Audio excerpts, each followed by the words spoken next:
சட்டமன்றத்தில் இடியாக இறங்கிய உதயநிதி ஸ்டாலின்.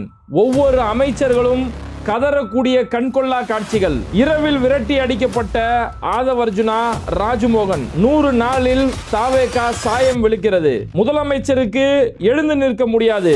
திமுக தரமான சம்பவம். பாயிண்டை பிடித்த ஓ பன்னீர்செல்வம். உண்மையை ஒத்துக்கொண்ட சபாநாயகர். போட்டோவை காட்டிய ஆதவர்ஜுனா, வீடியோ ஆதாரத்தை காட்டிய உதயநிதி ஸ்டாலின். ரணகலமான சட்டசபை. பதறி துடித்த பவுடர் அமைச்சர். பம்மிய சிடிஆர் நிர்மல்குமார். மன்னிப்பு கேட்டார் முதலமைச்சர் விஜய். இது மாதிரி இன்னைக்கு சட்டசபையில் நடந்திருக்கக்கூடிய பல்வேறுபட்ட செய்திகளும் பல தரமான சம்பவங்களை தான் வீடியோ ஆதாரங்களோட, செய்தி ஆதாரங்களோட, செய்தியோட உண்மை பின்னணியை இந்த வீடியோவில் பார்க்க போகிறோம். அதுக்கு முன்னாடி யாரெல்லாம் பேட்டை டிவியை சப்ஸ்கிரைப் பண்ணாமல் பார்க்குறீங்களோ அவங்க மறக்காமல் சப்ஸ்கிரைப் பண்ணிவிட்டு இந்த வீடியோக்களை உங்கள் நண்பர்களுக்கு அதிகமாக ஷேர் செய்யுங்க. இனிமையான இல்லறத்திற்கு இதோ வந்து விட்டது தீர்வு. நீண்ட நேர இல்லறம், குழந்தையின்மை பிரச்சனைக்கு சஃபேத் முஸ்லி, அஸ்வகந்தா, சிலாஜித் போன்ற 20க்கும் மேற்பட்ட மூலிகைகள் கலந்து உருவாக்கப்பட்ட தரமான ப்ராடக்ட். ISO, GMP, FSSAI போன்ற இந்திய மற்றும் சர்வதேச அங்கீகாரம் பெற்ற ஹலாலான இயற்கை வேகரா. உங்கள் இரவும் இல்லறமும் நல்லறமாக மாற உடனே ஸ்கிரீன்ல இருக்க நம்பருக்கு தொடர்பு கொள்ளுங்க. இன்னைக்கு சட்டசபையில் உதயநிதி ஸ்டாலின் அவர்கள் கேட்கக்கூடிய ஒவ்வொரு கேள்விக்கும் ஒவ்வொரு துறை சார்ந்த அமைச்சர்களும் கதறிட்டு இருக்கிறாங்க. அதாவது இந்த கதறல் சம்பவம் எங்க இருந்து ஆரம்பிக்குதுன்னா, இதுக்கு முந்தைய நாள் இரவுலேயே ஆரம்பிக்குது. சட்டசபை காலையில் ஆரம்பிக்குது. இதுக்கு சம்பவம் முன்னாடி நாள் நைட்டே ஆரம்பிச்சிருது. அதாவது திருவொற்றியூர் பகுதியில், அந்த விம்கோ நகர் பகுதியில் ஒரு +2 படிக்கக்கூடிய மாணவனை கஞ்சாவை தட்டி கேட்டதுக்காக அடித்து கொல்லப்பட்ட ஒரு சம்பவம் நடந்துச்சு இல்லையா? அந்த சம்பவத்தில் அந்த குடும்பங்கள் நீதி கேட்டு போராடினாங்க. தமிழ்நாடு முழுக்க அவங்களுக்கு நீதி கேட்கக்கூடிய நேரத்தில் அவங்களுக்கு ஆறுதல் சொல்றதுக்காக 2 நாள் கழிச்சு தான் ஆறுதல் சொல்றதுக்கே போறாங்க. அமைச்சர் ஆதவர்ஜுனா, அமைச்சர் ராஜ்மோகன், இவங்க 2 பேருமே ஆறுதல் சொல்றதுக்கு போறோம் அப்படின்னு சொல்லி போனாங்க. கோயம்புத்தூர்ல கொல்லப்பட்ட மாணவன் அமுதன் வந்து தாழ்த்தப்பட்ட சமூகத்தை சேர்ந்தவன், ஒடுக்கப்பட்ட சமூகத்தை சேர்ந்தவன் சொல்லி அங்க வந்து சமூக நீதி அமைச்சர் வன்னியரசு அனுப்பி வச்சிட்டாங்க. ஏங்க அவங்க அந்த சமூகத்தை சேர்ந்தவங்க, அந்த சமூகத்தை சேர்ந்தா வாய முடிடுவாங்க அப்படின்னு சொல்லி இவங்க எல்லாமே நேக்கா பார்த்து அனுப்புறது. அந்த மாதிரி இங்க திருவொற்றியூர் பகுதியில் ஆதவர்ஜுனா, ராஜ்மோகன் இவங்க 2 பேரும் ஆறுதல் சொல்றேன்னு சொல்லி போனாங்க. ஆனால் மக்கள் உங்கள் ஆறுதலையோ போலி ஆட்டங்களையோ நம்புற மாதிரி இல்லை. நீங்கள் இந்த போதையை ஒழிக்கிறதுனால இந்த அரசியலுக்கு வந்தீங்க, அது நீங்கள் மாற்றம் செய்வேன்னு தானே வந்தீங்க. ஆனால் உங்கள் ஆட்சியில் ரொம்ப மோசமாக போயிட்டு இருக்கு. எங்கேயாவது போதை நடக்குதுன்னு சொல்லி தட்டி கேட்டால் இங்கே எங்களுக்கு உயிருக்கே கேரண்டி இல்லாமல் இருக்குது. விஜய் அண்ணா வந்துருவாரு, விஜய் அண்ணா வந்தால் ஏதாவது செஞ்சிருவாரு அப்படி தானே எங்கள் பிள்ளைங்களாம் நம்பினாங்க. எங்கள் விஜய் அண்ணாவோட ஆட்சி வந்துருச்சு, போதையை நாங்கள் தட்டி கேட்கலாம் அப்படின்னு பார்க்கும்போது இங்கே இவ்வளோ மோசமான நிகழ்வுகள் நடக்குது, எங்கள் பிள்ளைங்களுக்கு பாதுகாப்பே இல்லையேன்னு சொல்லி அந்த குடும்பத்தை சேர்ந்தவங்க இன்னைக்கு அமைச்சர்களை வெளியில விரட்டி விடுறாங்க. அவங்க போய் விரட்டிக்கிட்டே தலையை குடிஞ்சுக்கிட்டு கார்ல போய் ஏற போறாங்க.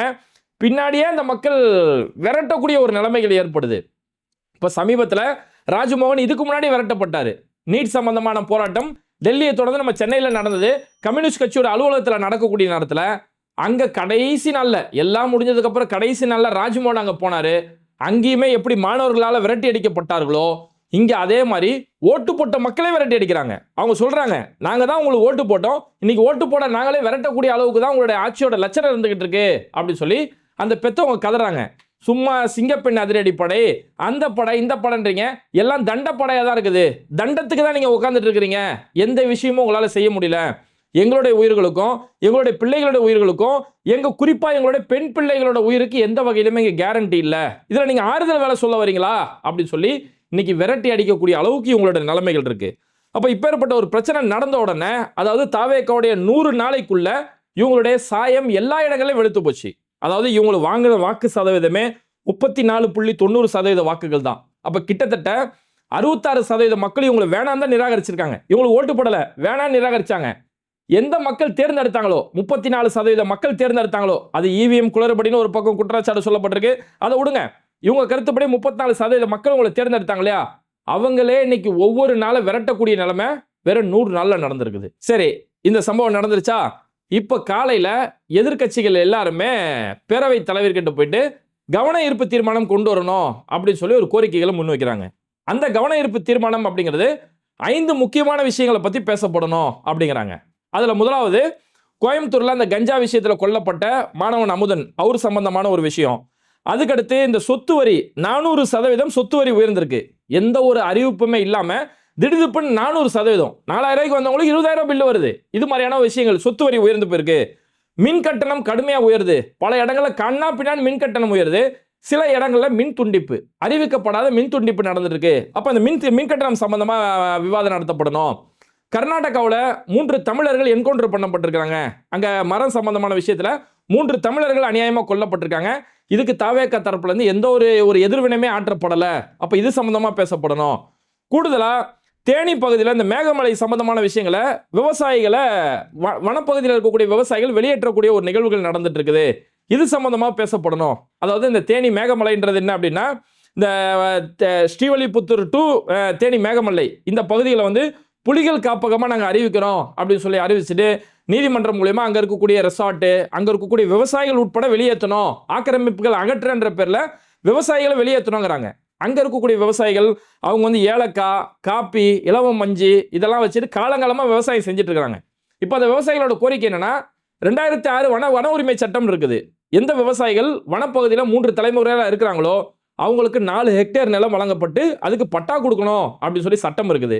ஆனால் எங்களை இருக்கக்கூடிய வாழ்விடத்தில் கூட எங்களை வாழ விடாமல் எங்களை நீங்கள் புதுசாக ஒரு சட்டம் கொண்டு வந்து எங்களை வெளியேற்றணுன்றீங்களே, அப்போ நீங்கள் விவசாயிகள் பாதுகாப்பு கொடுப்பேன்னு சொல்லி வந்தீங்களே, எங்களுக்கு பாதுகாப்பு இல்லாமல் போச்சே அப்படின்னு இன்னைக்கு விவசாயிகள் போராடிக்கிட்டு இருக்காங்க.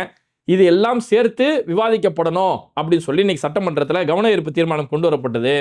இந்த கவன ஈர்ப்பு தீர்மானத்தை இந்த தாவேகாவை பொறுத்த வரைக்கும் கவனத்தை திசை திருப்புறதுல ரொம்ப கவனமாக இருப்பாங்க இல்லையா, அந்த மாதிரி உங்களுடைய ஆட்சியில் சட்ட ஒழுங்கு சரியில்லை, கஞ்சா புழக்கம் அதிகமாக இருக்குது, போதை தலைவிரிச்சு ஆடிக்கிட்டு இருக்கு அப்படின்னு கேள்வி கேட்டால் சம்பந்தமே இல்லாமல் திமுக கிட்ட போகிறாங்க.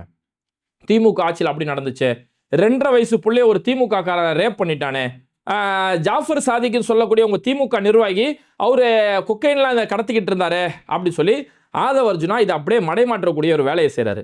அப்போ எதிர்த்தரப்புலேருந்து இந்த கோரிக்கைகள் வந்த உடனே அப்போ ஆதவ அர்ஜுனா அதுக்கு பதில் கொடுக்குறாரு. உங்களுக்கு தான் எந்திரிச்சு கத்த தெரியலாம் பார்க்காதீங்க, நீங்கள் வெறும் 57 பேர் தான் இருக்கிறீங்க, திமுக மட்டும் 57. ஏன்னா திமுக கூட்டணியில் யாரெல்லாம் ஜெயிச்சாங்களோ, திமுகவுடைய பெயரை சொல்லி முதலமைச்சர் மு க ஸ்டாலின்ற பெயரை சொல்லி யாரெல்லாம் ஓட்டு வாங்கினாங்களோ அவங்களெல்லாம் இவங்க சோஃபா கொடுத்து இவங்க பக்கம் இழுத்துட்டதால மீதி 57 பேர் தான் திமுக இருக்கிறீங்க அப்படின்றத சுட்டி காட்டிட்டு, அந்த 57 தான் இருக்கிறீங்க, நாங்கள்லாம் வந்து எந்திரிச்சு நின்றோம்னா அவ்வளோதான், நீங்களா தாங்க மாட்டீங்க அப்படி சொல்லி ஒரு ரவுடித்தனமாக ஆதவ அர்ஜுனா பேசினார். அப்போவே உடனே அவை குறிப்பில் பேரவைத் தலைவர் உடனடியாக இது அவை குறிப்பிலேருந்து நீக்கிறேன், நீங்கள் பேசுறது முறை இல்லை.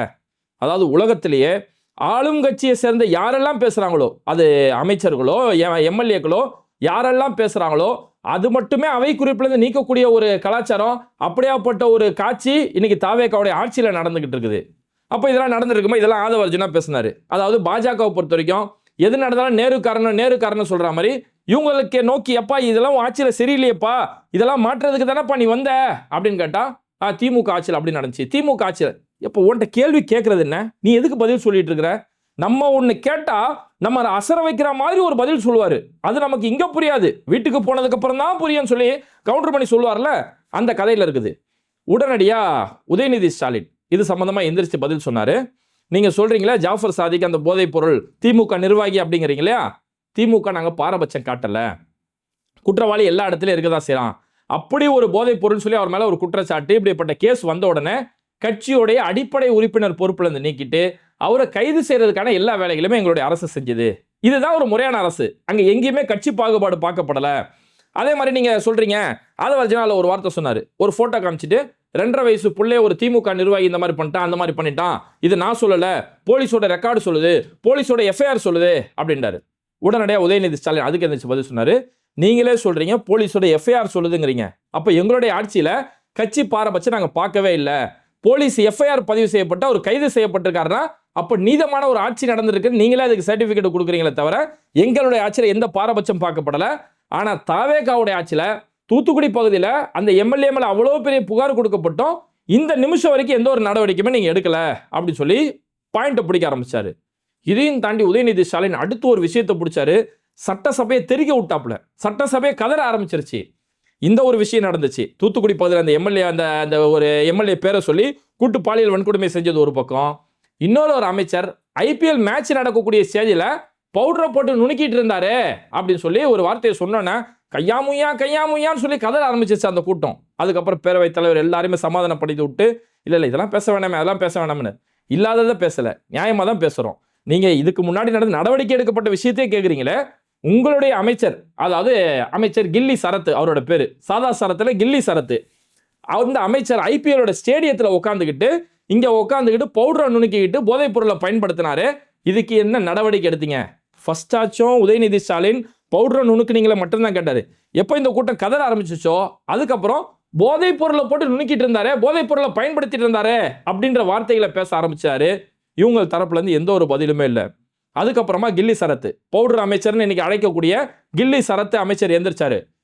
அதெல்லாம் ஏற்கனவே பதில் குத்தாச்சு, பதில் குத்ததுக்குன்னா நீங்க கேட்டுன்னு இருப்பீங்களா அப்படி இப்படின்னு சொல்லி அவர் பேசிட்டு, அப்போ ஒருவேளை நான் வந்து அந்த இடத்துல போதைப் பொருள் நான் பயன்படுத்திட்டு இருந்தேன். அவர் பதில் கொடுத்தாச்சா? ஃபர்ஸ்ட் என்ன பதில் கொடுத்தாரு? குழந்தைக்கு உடம்பு சரியில்லை, குழந்தைக்கு தான் மாத்திரையை வச்சு டாக்டர் கொடுக்க சொன்னாரு, அந்த டாக்டர் வந்து நான் அந்த அந்த மாத்திரையை வந்து நான் நுணுக்கி கொடுத்துட்டு இருந்தேன் அப்படி சொல்லி அதுக்கு ஒரு வியாக்கியான விளக்கத்தை கொடுத்தாரு. ஃபர்ஸ்ட் உடம்பு சரியில்லாத குழந்தைய யாராவது அவ்வளோ கூட்டத்தில் இருக்கக்கூடிய ஐபிஎல் மேட்சுக்கு யாரும் கூட்டு போக மாட்டாங்க.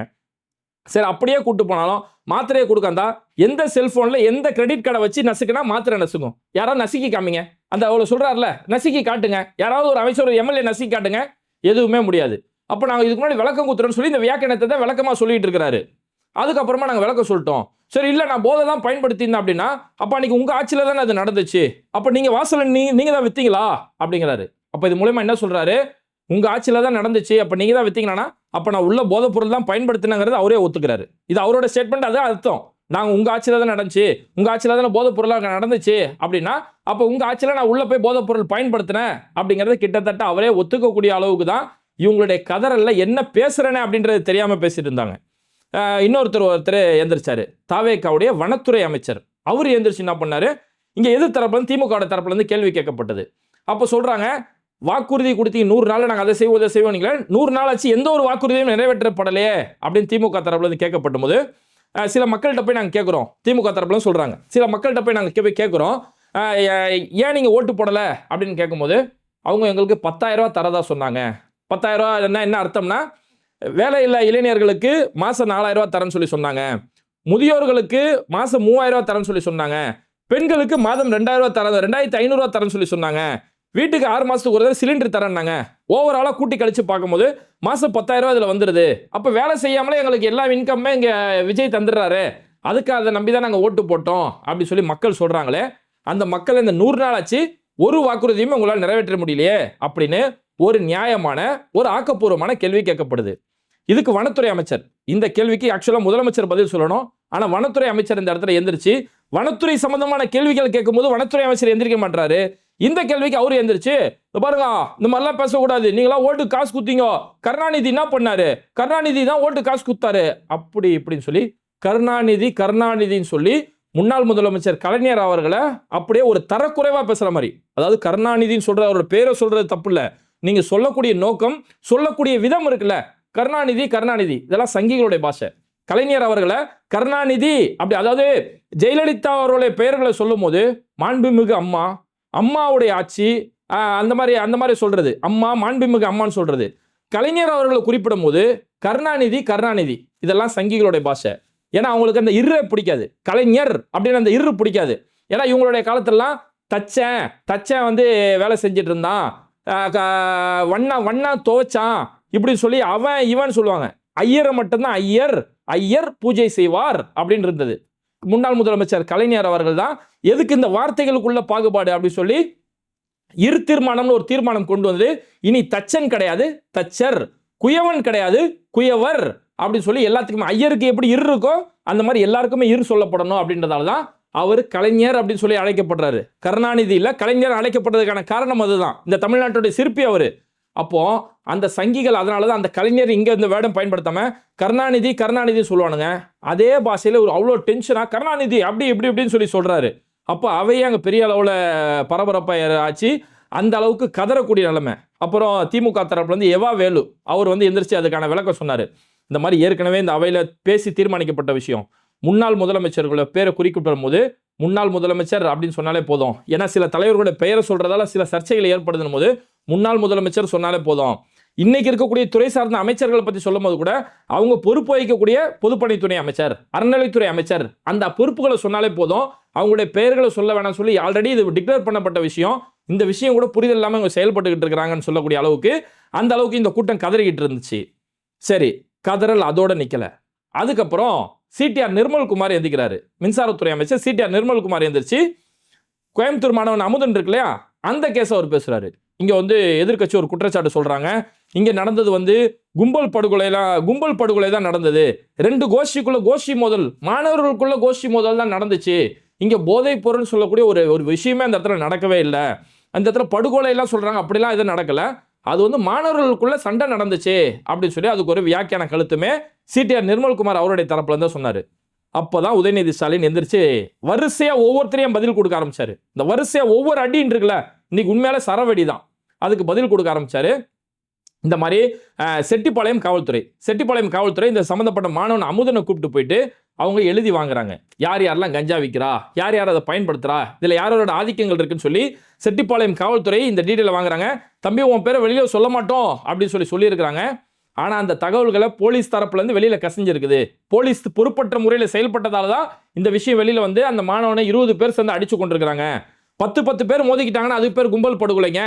ஒரு மாணவனை 20 பேர் சேர்ந்து கடத்தி கொண்டு போய் அடிச்சு சாவடிக்கிறது பேர் எந்த ஊர்ல கும்பல் படுகொலை அப்படின்னு சொல்லி எதிர்க்கட்சி தலைவர் உதயநிதி ஸ்டாலின் அவ்வளவு கேள்விகள் கேட்டுட்டு, இந்த விஷயத்தை நான் மட்டும் சொல்லல, இது கஞ்சாவால நடந்த கொலை, இது கும்பல் படுகொலை கிடையாது, கஞ்சா விஷயத்துக்காக தான் தூக்கிட்டு போய் அடிச்சு கொண்டிருக்காங்கன்னு சொல்லி இந்த குற்றச்சாட்டை நான் மட்டும் சொல்லல, சம்பந்தப்பட்ட சமூக ஆர்வலர்கள் யார், இப்போ குறிப்பா எவிடன்ஸ் கதிர் அங்க போயிருந்தாரு. ஏன்னா மாணவன் வந்து ஒரு பட்டியலினத்தை சேர்ந்தவங்கிறதால எவிடன்ஸ் கதிர் அந்த இடத்துக்கு போனாரு. அவருமே அதே குற்றச்சாட்டை சொல்றாரு.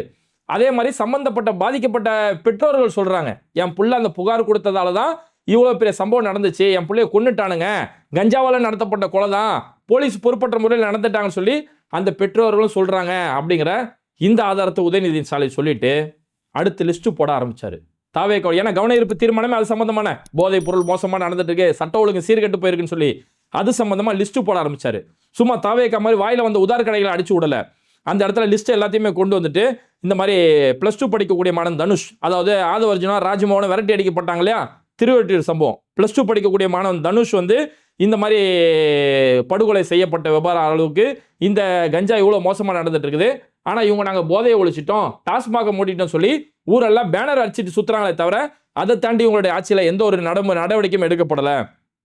காஞ்சிபுரம் பகுதியில் படுநெல்லின்னு சொல்லக்கூடிய ஒரு ஏரியாவில் சந்துரு விக்கி அப்படின்னு சொல்லக்கூடிய 2 இளைஞர்கள் அங்க இருக்கக்கூடிய போதை சம்பந்தமான விஷயத்தை தட்டி கேட்டதால அந்த 2 பேருமே போதையை தட்டி கேட்ட விஷயத்துக்காக அடிச்சு கொல்லப்பட்டிருக்காங்க.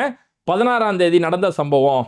அதுக்கடுத்து திருப்பூர் பல்லடம் பகுதியில் லக்ஷ்மி பூவரசி அப்படின்னு சொல்லி 2 பேர் வந்து கொல்லப்பட்டாங்க.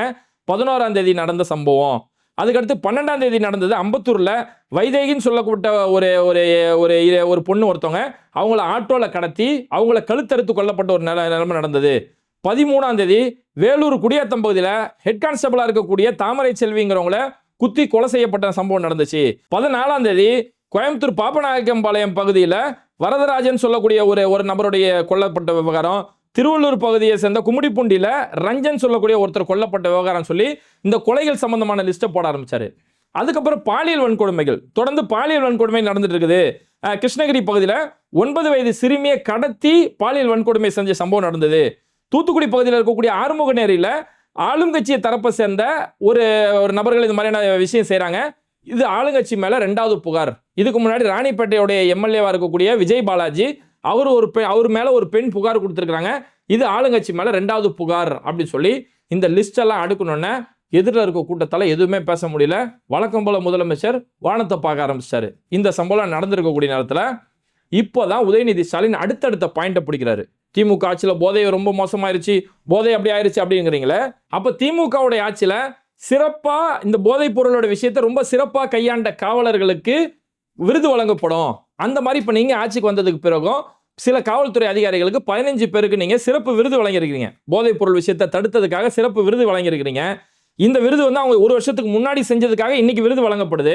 அப்போ 1 வருஷத்துக்கு முன்னாடி திமுக ஆட்சியில் அவங்க சிறப்பாக பணி செஞ்சிருக்காங்க, போதைப் பொருட்களை கட்டுப்பாடுக்குள்ள கொண்டு வந்திருக்காங்க, அதனால தான் விருது வழங்கியிருக்கிறீங்க. அப்போ திமுக ஆட்சியில் கஞ்சா பொருளை சிறப்பாக கையாளல, அந்த போதை விஷயத்தை அவங்க சரியா கையாளனா அப்போ எதுக்கு நீங்க விருது கொடுக்குறீங்க? விருது கொடுக்காமல விட்டுருக்கணும். ஆனா உங்க கையால 15 பேருக்கு நீங்க விருதுல கொடுத்துருக்கீங்க. அப்போ நீங்க போதைப் பொருள் திமுக ஆட்சியில் போதைப் பொருள் மோசமா இருந்தது, எந்த ஒரு நடவடிக்கை எடுக்கல நீங்க சொல்றது எல்லாமே அப்பட்டமான பொய் அப்படிங்கிறத உதயநிதி ஸ்டாலின் அவர்கள் அந்த இடத்துல ஆதாரத்தோட அம்பலப்படுத்தினாரு. உடனடியா அமைச்சர் விக்னேஷ் அந்த இடத்துல எந்திரிச்சாரு. இது வந்து மாண்புமிகு அம்மா, அதாவது அம்மா ஜெயலலிதான்னு சொல்ல மாட்டாங்க, மாண்புமிகு அம்மா அவங்களுடைய ஆட்சி காலத்துல இருந்து கொடுக்கப்பட்டு இருக்கு அப்படி சொல்லி இந்த வாட்ஸ்அப் உதார அடிச்சு விட ஆரம்பிச்சாரு. உடனடியாக திரும்ப உதயநிதி ஸ்டாலின் இருந்துச்சு, இது அம்மாவுடைய ஆட்சியெல்லாம் நடக்கலப்பா, இது முன்னாள் முதலமைச்சர் மு.க. ஸ்டாலின் அவருடைய ஆட்சியில் கொண்டு வரப்பட்டது. அதாவது 2022 மே 9 அன்னைக்கு திமுகவுடைய ஆட்சியில் ஒரு அறிக்கை ஒன்று வெளியிடப்படுது.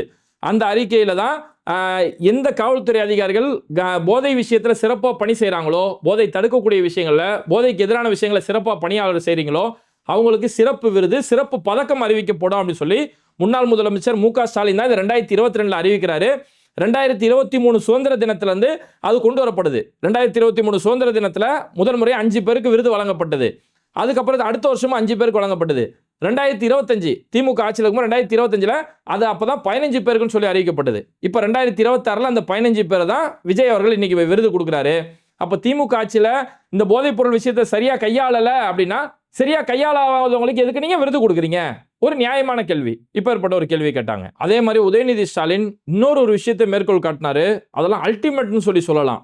அதாவது திமுகவுடைய 5 ஆண்டு ஆட்சி காலத்தில் இந்த போதைக்கு எதிராக என்ன மாதிரியான நடவடிக்கைகள் எடுக்கப்பட்டது அப்படின்னு சொல்லி சொல்லும் போது, மதுவிலக்கு துறை, மதுவிலக்கு அமலாக்கத்துறை PEW சார்பிலையும், நார்காட்டிக்ஸ் இன்டெலிஜென்ஸ் பியூரோ CID அந்த குழு, இந்த 2 குழுவையும் ஒன்று சேர்த்து EBCID அப்படின்னு சொல்லி ஒரு குழு ஒன்று அன்னைக்கு முதலமைச்சர் மு.க. ஸ்டாலின் உருவாக்குறாரு. EBCID அப்படின்னு சொல்லி இதுக்கான அர்த்தம் என்ஃபோர்ஸ்மெண்ட் பியூரோ CID அப்படின்னு சொல்லக்கூடிய அர்த்தம். இந்த ஒரு அமைப்பை உருவாக்கி இவங்க போதைக்கு எதிரான விழிப்புணர்வு செய்வாங்க, போதைக்கு எதிரான கடுமையான நடவடிக்கைகள் எடுப்பாங்க, கைது செய்வாங்கன்னு சொல்லி எல்லா ஏற்பாடுகளும் செஞ்சு அதன் பேரில் பெரிய அளவில் நடவடிக்கை எடுக்கப்பட்டது.